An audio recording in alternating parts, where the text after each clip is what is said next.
아담이 범죄 타락했을 때 하나님께서 누구를 제시했죠? 창세기 3장 15절에 여자의 후손을 제시했습니다. 근데 그분이 출애굽기에 가보니까 이스라엘 백성들이 애굽에서 나오는 것을 우리가 구원받았다 그렇게 이야기했는데, 무슨 양을 믿고 구원받았죠? 유월절 어린 양입니다. 근데 바울 사도가 고린도전서 5장 7절에 보면 유월절 어린 양에 대해서 언급을 했는데, 한번 찾아보세요. 고린도전서 5장 7절에 아주 중요한 설명을 하고 있습니다. 어떻게 설명을 했느냐면, 너희는 누룩 없는 자인데 새 덩어리가 되기 위하여 묵은 누룩을 내버리라. 시작. 우리의 유월절 양 곧 그리스도께서 희생되셨느니라. 유월절 어린 양이 누굽니까? 그리스도, 메시아, 기름 부음 받은 자입니다. 그죠? 그러면 여자의 후손이 유월절 어린 양인데 다 할 수 없고요. 세례 요한이 전도를 할 때 보라, 세상 죄를 짊어지고 가는 하나님의 뭐다? 어린 양이다 그랬어요. 그러면 여러분, 이 요한계시록에 1장부터 20장까지 22장까지 요한계시록에만 나타나고 있는 어린 양을 여러분들에게 설명을 하려고 합니다. 첫째는, 이 요한계시록은 정말 어린 양으로 가득 찬 책인데, 여러분, 어린 양은 생명의 상징이고요, 또 제물의 상징입니다. 어린 양 제물로 사용됐잖아요. 또 어린 양은 예수님을 예표하니까 예수님을 통해서 구원받는 생명을 예표하고 제물을 예표하고, 또 어린 양은 죽음, 희생을 우리에게 알려주고, 또 어린 양은 아사셀 양, 고난을 우리에게 알려주고 있습니다. 그런데 오늘 유장로님이 읽으신 이 본문의 앞에 7절을 보세요. 5장 7절에 보면 그 어린 양이 나와서 5장 5절입니다. 장로 중에 한 사람이 내게 말하되 울지 말라. 유대 지파의 사자 다윗의 뿌리가 이겼으니. 예수님이 무슨 지파래요? 유대 지파의 사자다. 창세기 49장에 보면 예수님이 무슨 지파에서 오신다고 그랬죠? 유다 지파, 유대 지파, 그죠? 유다 지파. 그 다음에 거기 보면 다윗의 뿌리가 이겼다. 사무엘 하 7장에 보면 예수님이 누구의 후손으로 오신다고 그랬죠? 유다 지파의 다윗의 후손으로 오신다. 그래서 결국 여러분, 예수님이 유다 지파의 사자요 다윗의 뿌리다, 이렇게 설명이 됐습니다. 그러면 여러분, 계시록에서 어린 양을 어떻게 소개하나? 첫째로 중보자이신 어린 양이에요. 중보자이신 어린 양. 장로님 읽은 6절에 보니까 내가 또 보니 보좌와 네 생물과 장로들, 그 다음에 뭐요? 사이에 누가 있습니까? 한 어린 양이 있다. 그러니까 보좌와 네 생물 장로 사이에 누가 있냐면 한 어린 양, 제물이신 예수님이 서 있다. 여기 사이에 서 있다. 하나님과 천상교회 대표인 장로들 사이에 어린 양이 서 있다는 말은 예수님은 중보자다. 하나님과 피조계 사이에 피조물의 죄를 속량하신 중보자다, 그 말이죠. 두 번째는 예수님은 제물이 되신 어린 양이에요. 제물이 되신 어린 양인데 5장 6절에 보니까, 거기 보니까 뭐라고 기록됐습니까? 장로들 사이에 한 어린 양, 어린 양 그랬죠. 그런데 여러분, 이 어린 양을 그 앞에 베드로전서 1장 18절을 보세요. 베드로전서 1장 18절에 듣기만 해도 되죠. 오직 흠없고 점없는 어린 양 같은 그리스도의 보배로운 피로 된 것이다. 대속제물은 누구다? 흠없고 점없는 어린 양, 죄가 없는 예수님을 얘기하죠. 여러분, 예수님이 대속의 제물이 되셨다. 죽어야 우리를 구원하죠. 죽어야 삽니다. 그 다음에 어린 양은 죽임을 당하신 어린 양이에요. 조금 주석은 제가 많이 생략할게요. 5장 6절, 계시록 5장 6절에 보니까 읽어봅시다. 장로들 사이에 한 어린 양이 서 있는데, 그 다음에 뭐라고 했어요? 일찍이 뭐라고요? 죽임을 당한 것 같더라. 죽임을 당했다. 아까 양은 희생의 상징이라고 그랬는데, 어디에서 희생했죠? 십자가에서 희생을 했습니다. 사도 요한이 지금 이 계시를 받을 때는 예수님이 십자가에 돌아가시고 약 65년이 지난 때입니다. 그렇죠? 예수님이 십자가에서 죽임을 당하신 어린 양. 어린 양은 결국 십자가의 죽음을 통과해야 우리를 구원할 수 있어요. 희생의 십자가죠. 제물의 십자가입니다. 그 다음에 어린 양은 전지하신 어린 양입니다. 전지하신 어린 양. 6절을 보니까 그에게 7뿔과 7 뭐가 있어요? 눈이 있으니 이 눈들은 온 땅에 보내심을 받은 하나님의 7영이다. 전지하신 어린 양입니다. 여기 7 눈이 있다. 이 말은 지금 주님이 부활하셨죠? 승천하셨죠? 하나님 보좌 우편에 계시죠? 거기서 온 세계를 통찰하십니다. 뭘로 통치하죠? 말씀과 성령으로. 그러니까 우리 주님이 모든 것을 다 아셔야 통치가 가능하잖아요. 모르면 통치가 곤란하잖아요. 전지하신 어린 양이다. 이 말은 살아계신 주님이다. 그 뜻입니다. 살아계신 주. 지금 하나님 보좌 우편에서 온 세계 인간을 다 통찰하고 계신다. 이 말은 살아계신다. 그 말이죠. 우리는 죽은 신을 섬기는 게 아니라 살아계신 신을 섬깁니다. 5번째로는요. 속죄가 영원하신 어린 양이에요. 속죄의 공효, 속죄의 효과가 영원하신 어린 양입니다. 그러면 여러분 우리가 예수님은 우리를 구원했는데 볼까요? 계시록 1장 5절을 볼까요? 계시록 1장 5절에 보니까 또 충성된 증인으로 죽은 자들 가운데에서 먼저 나시고 그 다음에 이와 땅의 임금들의 머리가 되신 예수 그리스도로 말미암아 은혜와 평강이 너희에게 있기를 원하노라. 시작. 우리를 사랑하사 그의 피로 우리 죄에서 우리를 해방하시고. 우리 죄에서 해방했다. 그러면 예수님이 속죄 공효가 한 번 해방하고 끝나는 게 아니잖아요. 영원한 해방이잖아요. 그 다음에 그것이 전 우주적인 효과였습니다. 5장 9절을 보시면 우리 계시록 5장 9절을 보시면 해당 부분만 읽을게요. 두루마리를 가지시고 그 인봉을 떼기에 합당하시도다. 일찍이 죽임을 당하사. 예수님이 십자가에 죽었어요. 각 족속과 방언과 백성과 나라 가운데서 사람들을 피로 샀다. 차별 없어요. 각 족속, 방언, 백성, 나라. 전 우주적인 효과죠. 예수님의 십자가의 공로는 못 미칠 곳이 없습니다. 그 말이죠. 그 다음에 죄값에 대한 영원한 지불이었죠. 죄값에 대한 영원한 지불이었는데 5장 9절에 보니까 뭐라 그랬습니까? 사람들을 뭘로 샀어요? 피로 샀다. 지옥 갈 사람들을 샀는데 그 대금이 뭐였습니까? 예수님의 피로 샀다. 죄값에 대한 영원한 지불을 누가 했다는 말입니까? 어린 양이 했다는 말입니다. 아까 어린 양 같은 예수 그리스도의 보배로운 피, 흠없고 정없는 어린 양 같은 예수 그리스도의 보배로운 피가 죄값, 사망의 값을 지불했다. 그 다음에 하나님의 소유로 삼았죠. 5장 9절에 보니까 피로 사서 누구에게 드렸어요?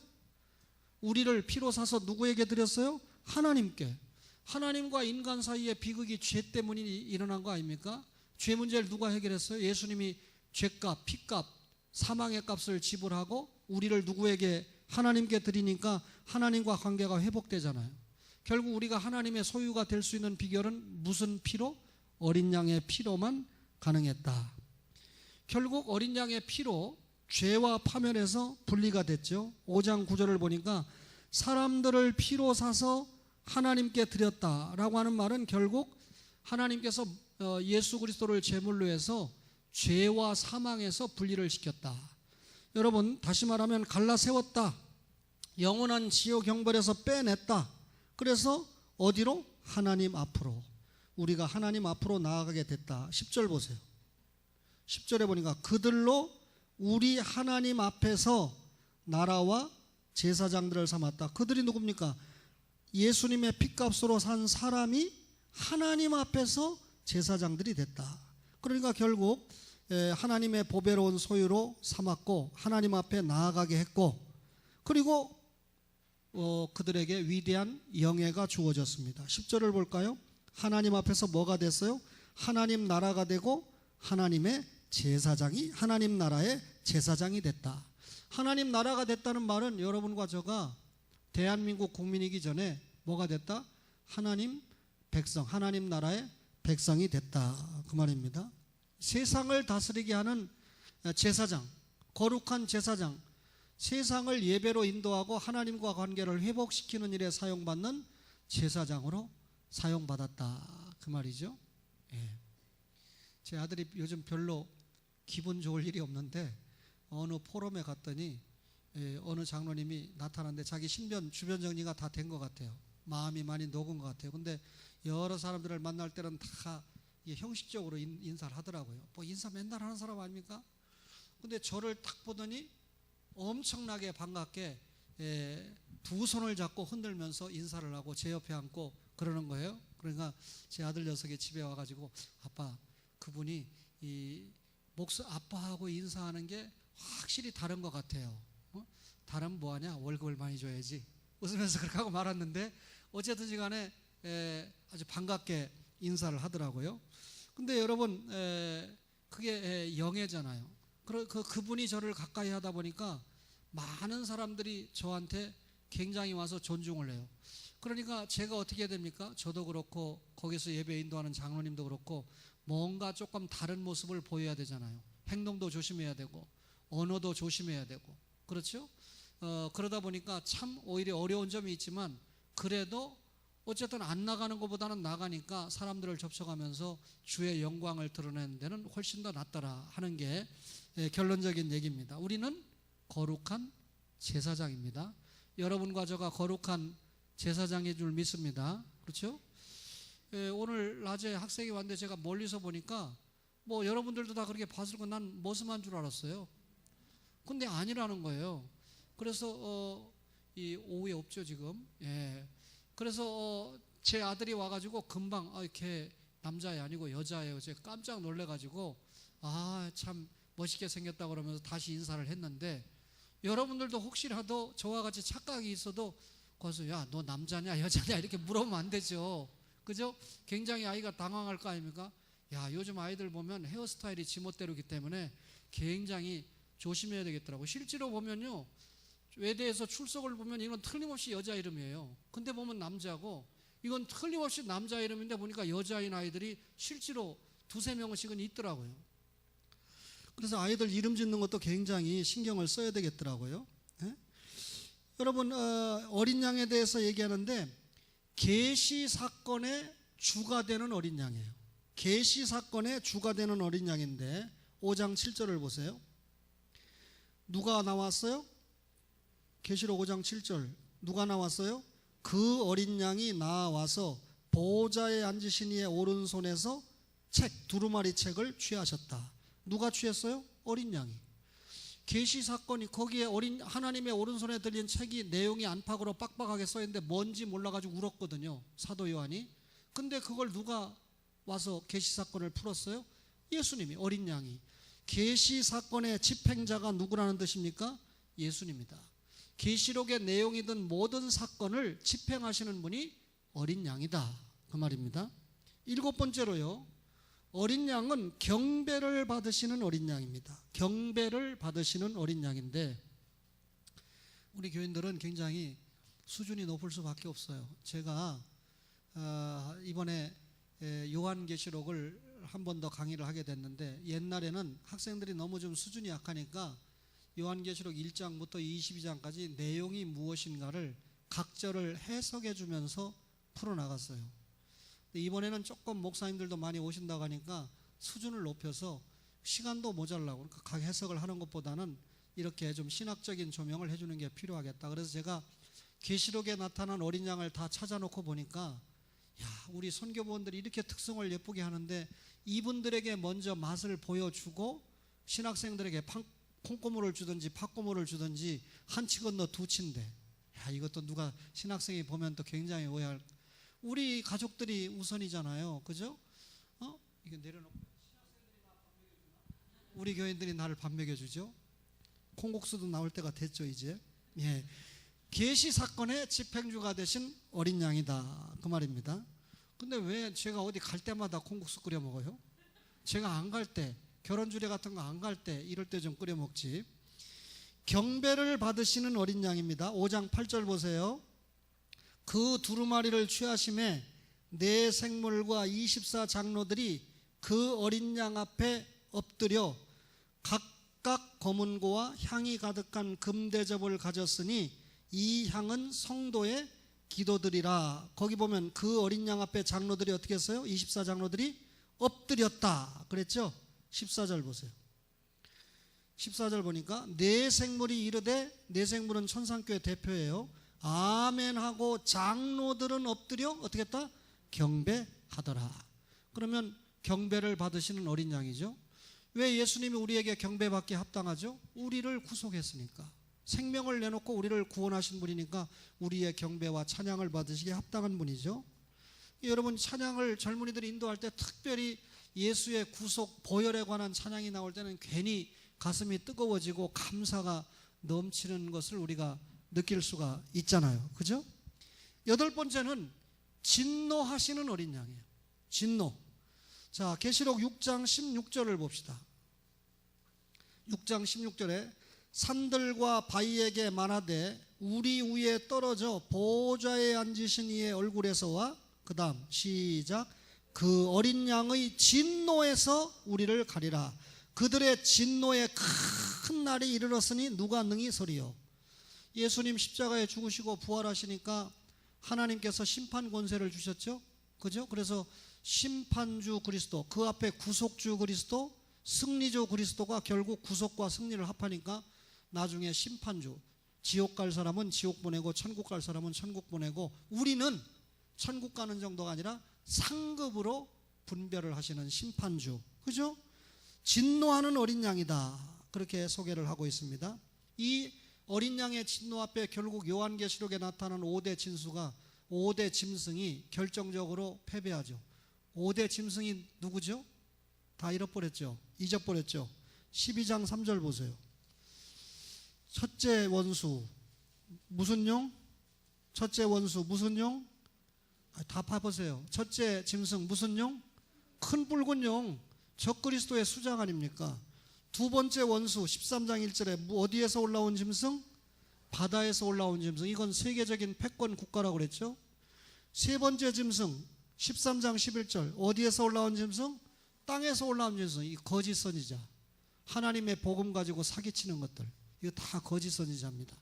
네 번째 원수가 뭐 가진 숫자죠? 18절 13장 18절에 무슨 숫자 가진 숫자죠? 666. 이게 네 번째 원수입니다. 마지막 다섯 번째 원수가 17장에 보면 무슨 음료? 타이틀, 17장의 타이틀 보세요. 큰 음료. 이 큰 음료가 외적으로는 18장에 뭘로 나타났죠? 무슨 성 바벨론? 큰 성 바벨론. 그러니까 이 마지막 다섯 번째 원수가 내적으로 나타날 때는 우리를 음탕하게 꼬입니다. 큰 음료입니다. 외적으로는 큰 성 바벨론이에요. 이게 계시록의 5대 원수인데, 이것들이 전부 싸워봤자 17장 10절 보세요. 계시록 17장 10절. 미안합니다. 계시록 17장 14절. 그들이 어린 양과 더불어 싸우려니와 어린 양은 만주의 주시오 만왕의 왕이심으로 그들을 어떡합니까? 이기실 터이요. 또 그와 함께 있는 자들 곧 부르심을 받고 택하심을 받은 진실한 자 누구죠? 성도들도 이기리라. 예수님도 이기고 예수님을 믿는 성도들도 이긴다. 이게 요한계시록 주제잖아요. 예수님의 재림과 더불어 교회와 성도의 최후 승리를 이야기한 책이 계시록이잖아요. 이 최후 승리 앞에 5대 원수는 어린 양 예수 앞에 어떻게 합니까? 절단 나는 겁니다. 그 5대 원수를 얘기했는데 시간 없어도 좀 얘기해 줄까요? 어디서 절단 나나? 자, 계시록 20장. 지난번에 김교천 장로님하고 정찬배 장로님하고 두 분이 앉아가지고 속삭이는 걸 들었어요. 그랬더니 소분한 권사님하고 현희숙 권사님은 그런 말도 할 줄도 몰라. 아이고, 두 분이 앉아가지고 자기네 교회 담임 목사님이 누군지 몰라도 엄청 훌륭하대요. 두 분이. 그래서 뭐가 훌륭하다고 하나 들어봤더니 계시록을 해석할 수 있는 목사님이 많지 않다는 거예요. 계시록을 해석해도 지멋대로 멋대로 한대요. 근데 우리 목사님은 계시록이 훌륭하다고 그래서 내가 앞으로 은퇴할 때까지 계시록만 설교해야 되겠다라고 하는 생각을 가지게 됐습니다. 믿거나 말거나. 자, 19장 20절 뭐가 잡혔습니까? 예? 짐승이 잡혔는데, 미안합니다. 20장 2절 뭐가 잡혔습니까? 큰 붉은 용, 대장이 잡혔죠? 용이 잡혔습니다. 그 다음에 19장 20절에 보니까 뭐가 잡혔습니까? 짐승, 이거는 바다에서 올라온 짐승이에요. 적기독 패권 국가입니다. 그 다음에 보세요. 20절에 보니까 또 뭐가 잡혔어요? 뒤에 함께 잡힌 게 뭐예요? 거짓 선지자. 이거 땅에서 올라온 짐승이라고 그랬죠? 거짓 선지자도 잡혔습니다. 그렇죠? 그 다음에 표받은 자들, 20절 마지막에 보면 우상에게 경배하던 자들을 표적으로 미혹하던 자라. 거기 보면 무슨 표 받고요? 짐승의 표. 짐승의 표가 뭐죠? 666. 그러면 조금 전에 말한 큰 붉은 용, 바다에서 올라온 짐승, 거짓 선지자, 그 다음에 666 받은 거 다 절단 났죠? 큰 음녀, 큰 성 바벨론은 어디서 절단 났습니까? 계시록 18장에서 절단 났잖아요. 한번 보세요. 18장에 보니까 다 제가 볼 수가 없으니까, 자 21절 보세요. 18장 21절 마지막에 보니까 큰 성 바벨론이 다시 보여 안 보여? 큰 성 바벨론이 다 망해가지고 다시 보여요 안 보여요? 안 보여요. 큰 성 바벨론이 꼬이던 소리가 22절에 들려요 안 들려요? 다시 안 들려요. 세공업자 보여요 안 보여요? 안 들려. 맷돌 소리 안 들려. 등불 비치지 않아요. 끝났습니다. 그렇죠? 다 끝났습니다. 그래서 결국 바벨론이 망할 때, 자 18장 2절 보세요. 18장 2절에 보니까 무너졌도다 무너졌도다 큰 성 바벨론이요, 귀신의 처소와 각종 더러운 영이 모이는 곳과 각종 더럽고 가증한 새들이 모이는 곳이 망하는 겁니다. 무너졌어요. 4절에 보니까 내 백성아 거기서 나와라. 너희는 바벨론이 망할 때 망할 사람이 아니다, 그 말이잖아요. 그러면 심판주 맞죠? 예수님이 어린 양 심판주 맞습니다. 이제 큰 9번째로 처음에 돌아가서 큰 9번째로, 왜 제가 첫 번째로 두 번째로 불러주는 줄 알아요? 제 안에는 안 적지만 전소영 집사님이 열심히 적거든요. 반주자를 열심히 적게 하기 위해서 제가 9번째로 옷을 씻어서 희게 해주신 어린 양이에요. 옷을 씻어서 희게 해준 양입니다. 7장 14절 보겠습니다. 7장 14절을 보니까 계시록입니다. 내가 말하기를 내 주여 당신이 아시나이다 하니 그가 나에게 이르되 이는 큰 환난에서 나오는 자들인데, 시작, 어린 양의 피에 그 옷을 씻어 희게 하였느니라. 어린 양의 피에 옷을 씻어가지고 희게 됐다, 이 말이 무슨 말입니까? 어린 양의 피로 의롭게 되었다, 희게 됐다, 구원받았다, 의롭게 되었다, 그 말이죠. 그 다음에 10번째로 영원한 목자가 되시는 어린 양입니다. 영원한 목자가 되시는 어린 양인데, 계시록 7장 17절을 보니까 봅시다. 7장 17절, 이는 보좌 가운데 계신 뭐가 목자가 돼요? 어린 양이 그들의 목자가 되사 어디로 인도해요? 생명수 샘으로 인도하신다. 영원한 목자가 되신다. 그렇죠? 7장 17절에 어린 양이 그들의 목자가 되사 생명수 샘으로 인도하신다.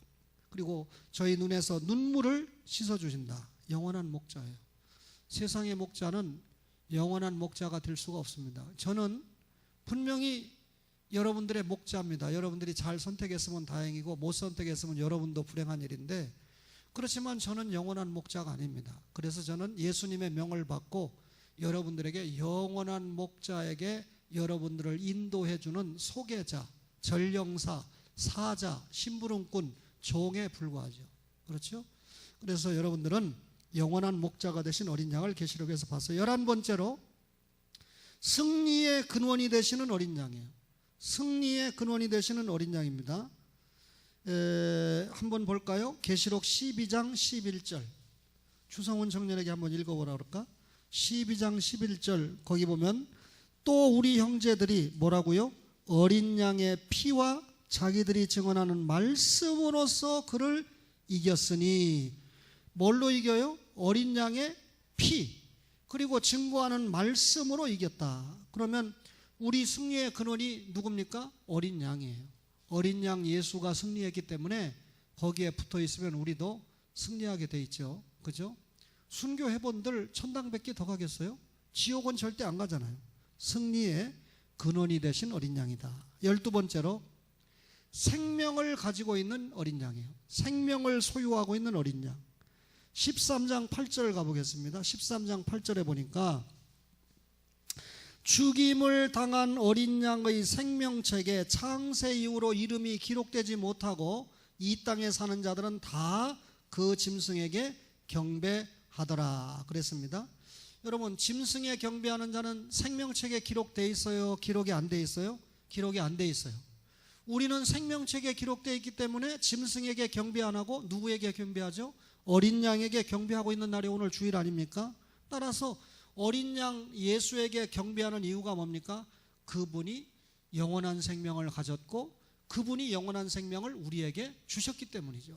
따라서 생명을 가지고 계신 어린 양이다. 그죠?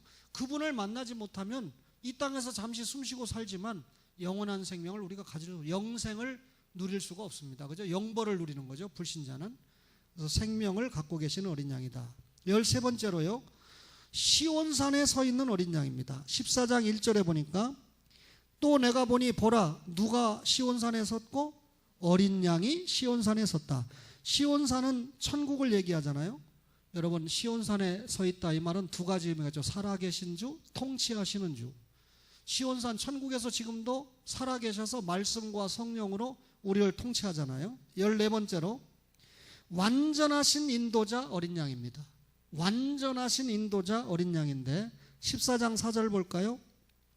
새 노래를 부르니 땅에서 속량함을 받은 14만 4,100개는 능히 이 노래를 배울 자가 없도다 그랬습니다. 여러분 14장 몇 절 읽었습니까 지금?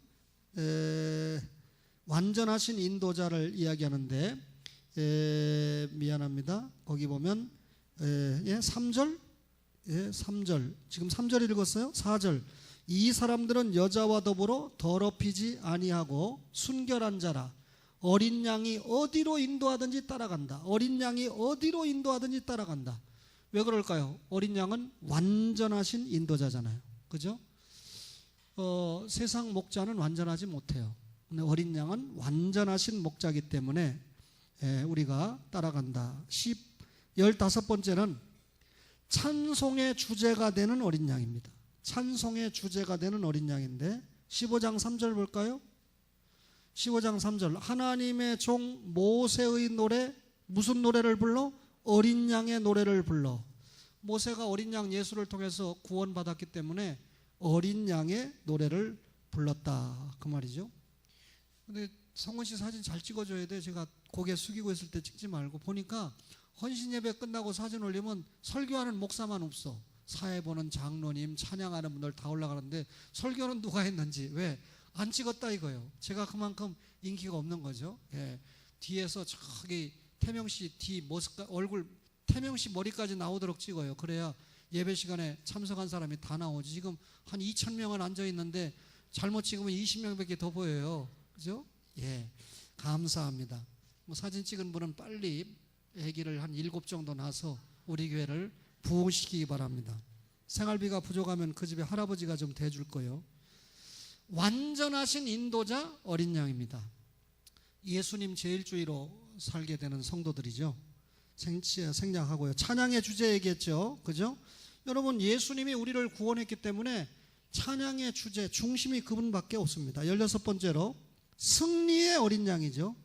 승리의 어린 양은 생략할게요. 아까 17장 14절에서 읽었으니까 그죠? 어린 양 그와 함께한 성도가 승리하죠. 그 다음에 17번째로 영원한 신랑이 되시는 어린 양이에요. 영원한 신랑이 되시는 어린 양 19장 7절에서 9절입니다. 19장 7절에서 9절 7절 봅시다. 우리가 즐거워하고 크게 기뻐하며 그에게 영광을 돌리세 어린 양의 혼인 기약이 이르렀고 그랬죠. 어린 양의 혼인 기약 9절 봅시다. 천사가 내게 말하기를 기록하라 어린 양의 혼인잔치에 청함을 받은 자들은 뭐가 있어요? 복이 있다. 그걸 어린 양의 혼인잔치 구약에는 하나님이 신랑이고 이스라엘이 신부지만 신약에는 예수님이 신랑이고 우리가 신부잖아요. 마지막 날 재림할 때 예수님이 신랑으로 와서 신부인 우리를 데리고 간다는 거 아닙니까? 따라서 교회의 영원한 신랑이 되시는 어린 양이다. 우리의 영원한 신랑이 되시는 어린 양이다. 그죠? 하고 싶은 말이 있었지만 생략하겠습니다. 21장 9절에 보니까 똑같은 말이 있어요. 7 대접을 가지고 마지막 7 재앙을 담은 7 천사 중 하나가 나와서 내게 말하 이르되 이리 오라. 시작. 내가 신부 곧 어린 양의 아내를 내게 보이리라. 우리가 누구의 아내요? 어린 양의 아내입니다. 그럼 예수님이 우리의 영원한 신랑이죠. 18번째로 12사도의 머리가 되신 어린 양이에요. 12사도의 머리가 되신 어린 양. 21장 14절, 계시록 21장 14절에 보니까 그 성의 성곽에는 12 기초석이 있고 그 위에는 어린 양의 12사도의 12 이름이 있더라. 여기 12사도는 구원받은 성도의 대표를 이야기한 거거든요. 그러면 12사도의 머리가 됐다 이 말은 12사도들이 전한 복음의 핵심인 어린 양이에요. 그러면 여러분 성도의 대표니까 뭡니까? 모든 성도가 이 땅에서 예수 복음 전했죠. 우리가 전한 복음의 핵심인 어린 양이다. 12사도의 머리가 되신 어린 양이라는 말은 우리가 전한 복음의 핵심이 어린 양 예수다. 19번째로 성전이고 성전 등불 자체이신 어린 양이에요. 성전과 성전 등불 자체이신 어린 양. 21장 22절 보세요. 22절. 성 안에서 내가 성전을 보지 못하였으니 왜 못 봤죠? 천국이 성전 자체니까. 이는 주 하나님 곧 전능하신 이와 및 누가 그 성전이다? 어린 양이 그 성전이다. 성전 자체죠. 그 성은 해나 달의 비침이 쓸데없으니 이는 하나님의 영광이 비치고 뭐가 등불이 된다? 어린 양이 그 등불이 되심이라. 그죠? 어린 양이 그 등불이 되심이라. 예수님이 성전이고 성전의 등불 자체가 된다. 그 말이죠. 20번, 20번째로 영생의 근원이 되시는 어린 양입니다. 영생의 원천이 되시는 어린 양입니다. 22장 1절 보세요. 또 그가 수정같이 맑은 뭘 보입니까? 생명수의 강을 내게 보이니 하나님과 및 누구 보좌? 어린 양의 보좌로부터 나와서 길 가운데로 흐르죠. 강 좌우에 생명나무가 있어 12가지 열매를 맺되 달마다 그 열매를 맺고 그 나무 잎사귀들은 만국을 치료하기 위해서 있더라. 다시 저주가 없으며 시작. 하나님과 그 어린 양의 보좌가 그 가운데 있으리니 그의 종들이 그를 섬기며 그랬습니다. 거기 보면 생명수의 강이 어린 양의 뭘로부터 나와요? 보좌라는 건 어린 양이 통치하는 센터. 생명수의 강이 어린 양의 보좌로부터 나온다. 또 하나님과 그 어린 양의 보좌가 그 가운데 있어서 그의 종들이 그를 섬긴다. 이 말은 여러분 생명수의 강, 우리에게 영생을 주는 효력이 어린 양의 보좌로부터 나온다. 생명의 근원이 되시는 어린 양이다. 마지막으로 천국의 중심이 되시는 어린 양이에요. 천국에서도 아주 센터가 되시는 어린 양입니다. 22장 4절. 그의 얼굴을 볼 터이요 그의 이름도, 어린 양입니다. 어린 양의 얼굴을 볼 터이요 그의 이름도 그들의 이마에 있으리라 그랬습니다. 여러분 결국 우리가 천국에서 누구의 얼굴을 봅니까? 어린 양 직접 돼야죠. 그러니까 천국에는 성경이 필요 있어요 없어요? 없습니다. 성경의 본질이 되신 예수님을 우리가 얼굴을 마주 대하고 그분을 섬기고 그분에게 예배하고 그분을 찬양하고 섬기는 것이기 때문에 천국의 중심이 되시는 어린 양이다 그 말입니다. 이런 어린 양을 우리가 만나서 구원받고 신앙생활하고 있으니까, 그죠? 여러분 저도 강아지를 기르고 있습니다만 보니까 강아지가 죽으면 할머니들이 내가 죽으면 우리 강아지 얼마나 불쌍하냐, 이거를 책임져 달라고 해서 3천만 원을 내면 보험회사에서 끝까지 감독하고 책임을 져준대요. 여러분 강아지를 위해서도 이렇게 평상시 잘 기르는 건 말할 것도 없고 3천만 원씩이나 적금을 들어주는데 하나님 앞에 구원받은 여러분과 저가 영원한 생명을 얻었는데 성경은 내는 게 그렇게 아까워요? 오해하시지 말고 제가 8월 7일 날 태국을 가게 되는데, 이 선교사님 부부가 12년 동안 태국에 가서 거의 나오지 않고 선교 사역을 하니까 태국말도 완벽하게 잘한대요. 근데 어제 그저께 박병식 목사님이 전화가 왔어요. 목사님, 추 목사님이랑만 다녀오시고 저희 부부는, 들어보니까 비행기표가 없는 거예요. 비행기 값이나 등등 여러 가지로 부담이 되시는 거예요. 참, 제재 송파 강남 3구에 2,000명이 넘는 교회를 담임하고 은퇴하신 목사님이 지금 생활비를 걱정할 정도니까 너무 결백하셨던 거죠. 근데 보니까 그런 상황이에요. 근데 제가 사모님에게 전화를 해서 여쭤봤어요. 사모님, 딸 얼굴 본 지 얼마나 됐습니까? 그러니까 8년 됐대요. 직접 8년 동안 딸이 나오지 않은 겁니다. 그러니까 진짜 선교를 감당하고 있죠. 거기 한번 왔다 갔다 하려면 제가 이번에 끌었는데 79만 5천 원이에요. 공항세 다 포함해서. 여름 성수기니까 마일리지도 안 된다는 거예요. 그러니까 추 목사님은 자기 교회에서 끊어주고, 저도 이제 일단 예매를 했고, 그 다음에 이제 박 목사님 네 분이 문제가 되잖아요. 끊는 건 전부 제 카드로 끊었습니다. 그래서 우리 개혁주의 선교에서 결정하기를, 박병식 목사님은 고문이니까 또 연세가 있고 하니까 티켓팅을 우리가 해드리자. 사모님은 어떻게 할 거예요? 근데 그것마저도 좀 부담이 되시는 것 같아요. 왜냐하면 사례 받으셔가지고 외손녀 공부 가르치고 아파트에 사시면서 헌금하고 사셔야 되니까. 그래서 저하고 제 아내가 고민하다가 스승이라고 하는데, 제 아내가 우리가 좀 해결해 볼 수 있도록 기도하자 그래요. 하여튼 제가 장가를 잘 간 건지 고생하는 건지 잘 모르겠어서 제 아내가 그렇게 얘기하니까 제가 응답을 했어요. 그러면 내가 지금까지 누구에게 부탁을 안 해봤는데, 뭐 우리 교인들은 지금 다 헌금하기 열심히 하고 하니까 어렵고, 혹 좀 내 제자들 가운데 좀 아는 사람 가운데 이런 데 좀 도움을 줄 수 있는 분에게 좀 도움을 요청해 봐야 되겠다 해서 일단 가능할 수 있어요. 그것도 내가 그분이 50만 원을 주면 50만 원을 교회 헌금해서, 지금 이제 명목은 제가 얘기를 했습니다. 그 돈이 나를 통해서 교회 처리가 안 되면 나도 언젠가 타락할지 몰라서 500만 원 주면 50만 원 주고 나머지는 내가 써버릴지 몰라요. 그건 하나님 앞에 치명상이거든요. 오전에도 제가 소리했는데, 서아무개 의원이 여당 저격수였다면서요. 하여튼 간에 여당이 잘못하면 입 바른 소리를 맨날 했대요. 근데 지는 보니까 쓰레기거든. 그러니까 이게 보통 문제가 아니잖아요. 그런 사람이 되면 안 되잖아요. 그런 사건을 볼 때마다 늘 염려하는 겁니다. 그래서 누가 주면 그게 넌 오바가 될 수도 있고 좀 모자랄 수도 있겠지만 보통 오바가 돼요. 그러면 교회에 들여서 교회에서 공적으로 처리하도록 하면 저는 참 떳떳하고 행복하지 않습니까? 중요한 것은 이분이 지금 태권도 사단인데, 태국은 불교권이니까 선교가 잘 안 되잖아요. 어린이를 모아서 태권도를 가르치는데, 한국의 이 코리아 위상이 올라가는 것만큼 태권도가 열풍이에요. 학부형들 구경하러 오라고 하면 여기 자주 오잖아요. 학부형들 온다는 거예요. 지 자식들 태권도 하는 거 보러. 또 사모님은 아이들을 피아노를 가르치는 거예요. 이 태국은 저도 뭐 초등학교 2학년 때 피아노 처음 봤는데, 이런 거 강조하면 제 아내가 저를 불쌍하다고 그러거든요.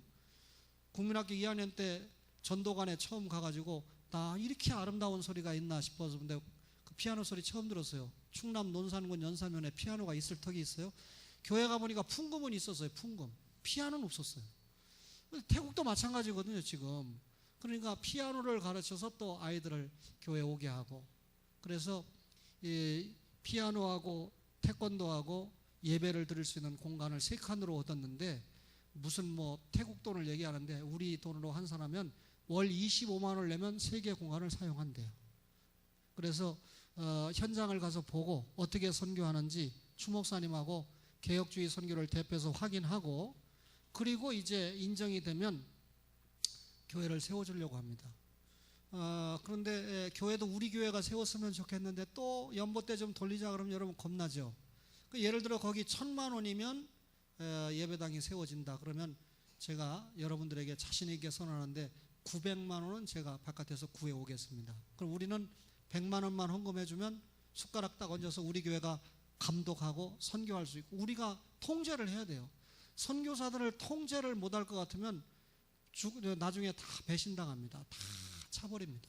따라서 그런 선교를 감당할 수 있도록 우리 교회가 아니라 개혁주의 선교회가 그렇게 할 수 있도록 지금 기반을 닦기 위해서 반드시 현장을 가봐야지 그렇지 않으면 속을 수밖에 없잖아요. 그래서 8월 7일 날 주 목사님과 또 박 목사님 네 분은 개인적으로는 자기 사위고 자기 딸이니까 제가 좀 가자고 그랬어요.